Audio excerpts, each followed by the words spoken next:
justice and compassion reign. We ask this through Christ our Lord. Amen. Huwag po sumandali para sa mga paalala. Inaalayahan ko ang lahat sa mga gawain ng ating parokya. Ito po ay ang mga sumusunod. Ang Family of Life Ministry ay nagkakaya sa lahat ng pag-asawa na hindi pahayag ang kanilang pag-ibig at pag-awa sa isa't isa. Sa isang gawain, unify with dual vows and couple.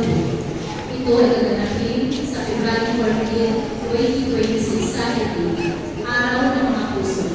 Sisimulan ito ng Mesa ng alas 3 ng hapon at susundan ng reception sa Kalamanan Formation School ground.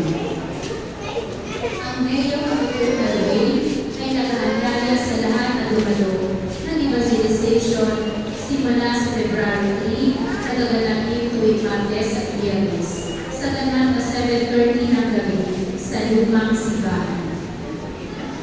Ang Biblical Apostolic Evangelization Ministry ay magsasagawa ng Bible Symposium sa darating na January 24, 2026 na magsisimula sa ika-7 ng gabi sa loob ng simbahan.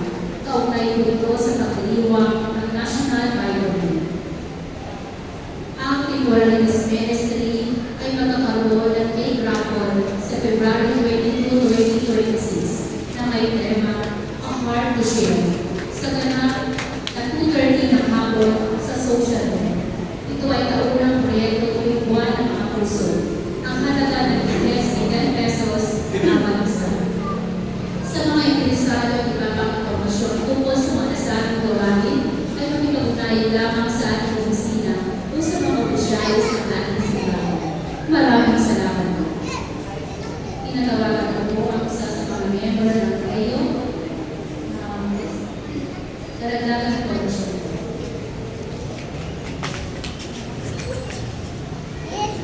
Meron din po tayo samahan sa ngayon po tayo na magpapaliwanag at magigita sa atin sa gawain at evangelization, adult catechesis ng ating pananampalataya, pagpapalalim ng ating pananampalataya panagaling sa Diyos upang maintindihan natin ang salita ng Diyos konektado sa buhay natin.